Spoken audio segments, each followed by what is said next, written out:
When they see you come into the door, it's like, oh, glad you're here.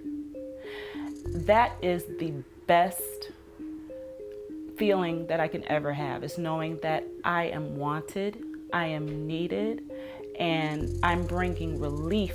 I'm actually seeing this person exhale. Thank you, I'm so glad you're here. Understanding that it is all of our responsibility. We are all sisters, we are all cousins, and those are the roles necessary to be a doula.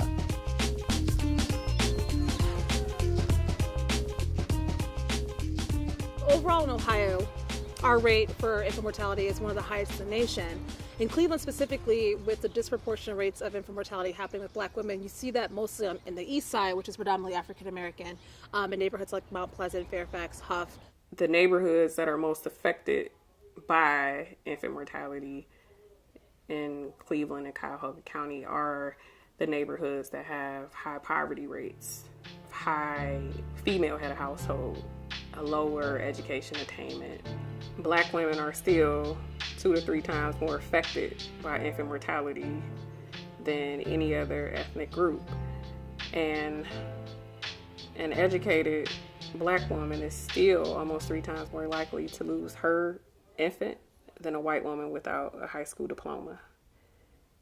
And I have said that fact over and over again, and it still sends chills through my body. There's a systemic oppression. Simply put, it's racism. My name is Crystal Brown. I am 37 and a half weeks pregnant with twin girls. We were introduced to each other about a month ago. It was a mommy and me outreach.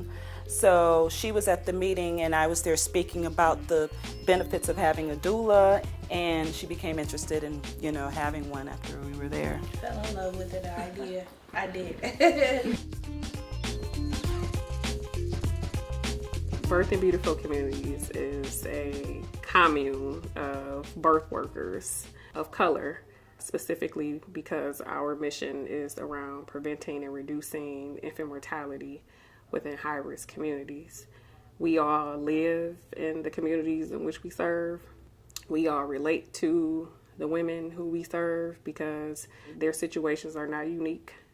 A doula is someone who is paid to attend labor and delivery, but we go over and beyond the normal scope of a doula.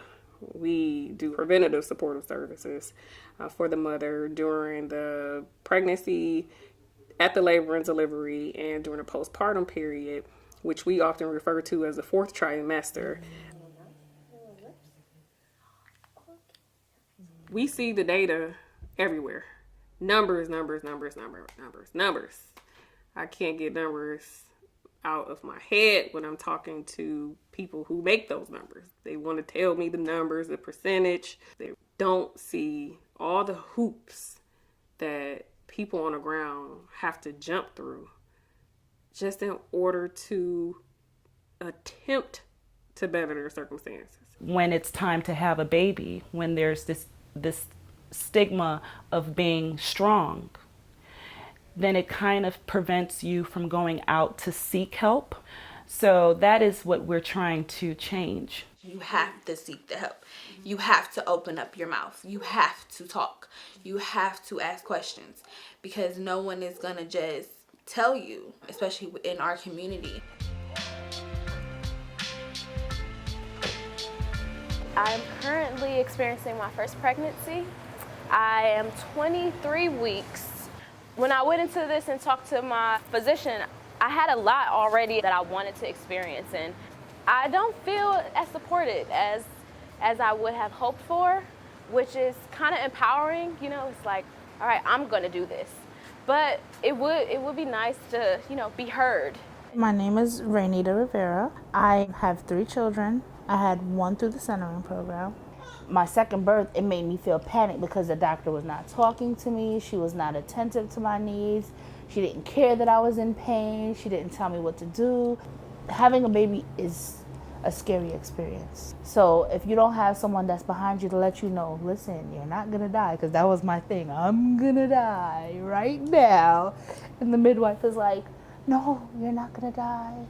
it's gonna be over soon. And like they make you believe you can do it. I have 2 boys, Saran and Samir. I wanted a home birth, and I ended up doing the total opposite.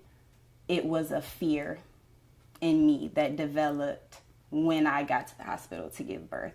But if I had more knowledge, in the beginning, then things would have went totally different. The medical model views the patient through the lens of pathology, what's wrong. And in the midwifery model, the prism is through the concept of what is right, what's going well, or what can go well.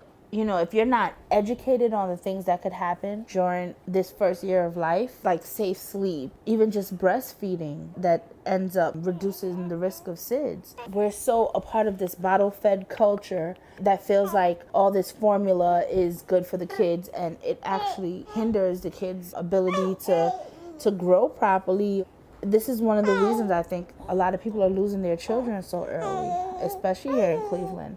So what I find interesting is that you have a public health crisis being subsidized by private citizens, and in some cases, private foundations who may step in and support a project.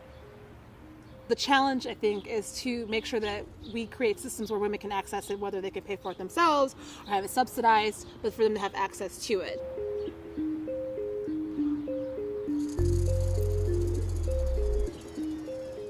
I see Birthing Beautiful Community's role as being able to expand our reach. We want to be able to nip these issues in the bud. In order to do that, Black women should be the leaders, because only Black women know what and how Black women are affected. We are changing the face of community as we've known it within our lifetime. Tajay, she wants to become a birth worker.